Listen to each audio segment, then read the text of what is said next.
Yana vatıtok yaxşı yağmur yağıvadı vatandaş. Çıraqның nurun tanışıyalıdı mı, tanışıyamadım, bilemedim. Leksiyemizi devamlaştırmaz. Bugün Çislaq 2023 yıl 9. ayının 10.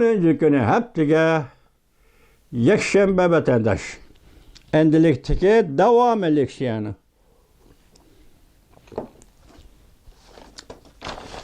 Yuqor nimdedik? Kelimat özgürlüğünü qol tutuşup el qilimiz. Lekin bir gün öte ötmeyle. Çünkü Kom partiyesi tuyuqsuz özgür bilip, devletin ma'u reis hancığını muşu ayının ahir ötküzülüdüğün Birleşken Devletler Teşkilatı'nın umumi yığını katlaştırmakta oldu. Roşenki bu bir açığılışının ifadesiydi. Vol Kutsi Gezi Tahlil makalesi mındak görsetti bunu. Açığılışının ifadesi emas, belki Xitay siyasının taktikilik özgürlüğüydü ama. Vol Kutsi Gezi Tahlil makalesi mındak görsetti. Muavir reis hancığın devletin muavir reis Birleşken Devletler Teşkilatı'nın umumi yığını katlaştırıldığı bir resmiyetçilik bulup, çünkü Kom partiyasının özgürlüğü bilip, hancığının bu yığını evetmekçi bolğanlığı.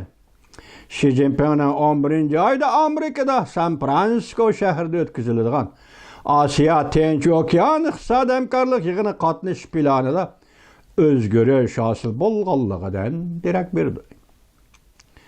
Haberde mındaq aşkarlandı.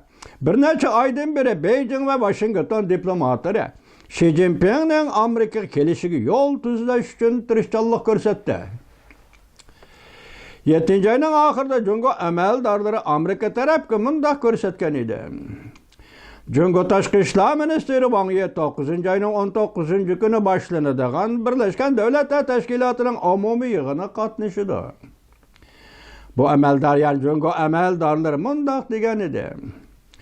Amerika'daki çeğida Cungo Taşqı İşlər Ministeri Wang Yi Washington'a kelip Reis Xi Jinping'in San Francisco yığını katnış boyunca Amerika taraf bilen tepsili muhakeme elip barıdı. Haberde mındaq görüstüldi. Yakından beri oturgu çıkan yeni haberde yeni aşkarlap berdi ki Xi Jinping dairleri sahne oyunlarını özgertiş arkalık başka devletlerinin tankponluğunu yokutup oturdu payda alıdığın hiligerliğini aşkarıldı. Yani bunu Amerika bildi, Garip dünyası bildi. Bu hiligerlik Xitay milletçilerinin milletçilik hiligerliği, en enevi hiligerliği, Cungo Kompartiyasının siyaset programları ifadılığına hiligerlik, ademi münasebetli ve diplomatik münasebetleri ifadılığına hiligerlik, bugün Amerika bilip yetti, tanıp yetti. Rahmet sana Amerika. Vol Kutsi gazeti mındaq görsetdi. Prezident Joe Biden hükümeti mındaq hesaplaydı. Amerika Cungo oturuş texnika hemkarlığı. Cungo harbiy tarafının qoluğu düşüp ketişten saqlanış. Xi Jinping'in Cungo'nu kudretlik bir devlet kılıp kuruş niyetiga zarbi beriş. Maksat şu. Bir tafsilat dikkat qilishga arziydi. O bolsa Cungo Devlet Bexatarligi Ministerligi Cungo bürokratik organlarının içindeki hazır orada kündün künüge yuqur kötürülüvatkan bir organ bulup kaldı. Lekin bu ministerlik Amerika Cungo münasebetleri diplomatik organlar köp gap qilishning odatlariga qarshi oldi gap qilib. Mesela asli diplomatlar gap qildigan yerga hazır bexatarlik nazar ministerlik gap qilib 9. ayının 3. günü Cungo Kom Partiyası Bexatarlik Ministerligi tor betida maqola e'lon qilib Amerikani tanqid qildi. Washington samimiyatni ifodalamaydigan bo'lsa, Xi Jinping San Francisco Asya Tinch Okean iqtisodiy hamkorlik yig'inida qatnashmaydi. Yani bir yerda popozu shiltayotdi o'zicha. Biz klimat o'zgarishini görev aldık. Biz sende samimiyet talep qilamiz. Mesela ma'u meseleler yol koymaydigan bolsan, biz endi bu qatim senin talebin bo'yicha San Francisco yig'in qatnashni amaldan qoldiramiz. Popoza bu Cungo'cu popoza dağlar bunu. Katnaşmaydı o dedi. Pen texniki boyunca Amerika'nın çekleş buyruğu Cungo'ya intayin zor ziyan elip geldi. Meyli Cungo Kompartiyası kandak sebepler bilen kandak meselelerini göreve alsın. Cungo'nun hobi şirketi yeni tılpını ottırgı çıkargandan keyin Amerika'nın çekleş buyruğunu teximi küçeytidiganlığı hazır. Yolga çıktı. Ondan başka Fransiya Xalqaro radiosi xabar qilib, mundaq ko'rsatdi.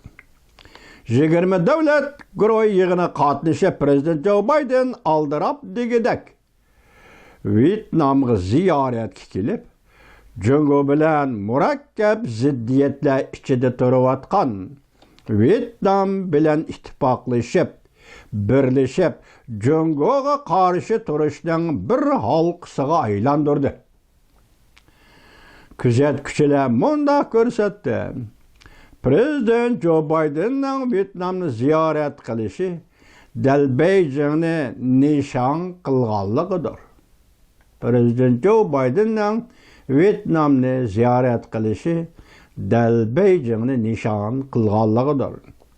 Prezident Joe Bidenning dal hozir Osiyoda elib borgan bir tutash diplomatik faoliyatlari bir merkezni, yani Xi Jinping daireleriga qandaq taqabul turishni davr qiladi. Turganlik yana oxirida degan to'q Osiyoda bir ish bor. Amerika Osiyoga bir ish o'rinlashtirdi degan to'q. Hozir Fransiya agentligiga nima deydi? Hozir deydiki, Prezident Joe Bidenning Osiyoda elib borgan bir tutash diplomatik faoliyatlari bir merkezni, yani Xi Jinping daireleriga qandaq taqabul turishni davr qiladi. Qaraganda ish boshlandi. Deylimi, deymizmi vatandaşlarım?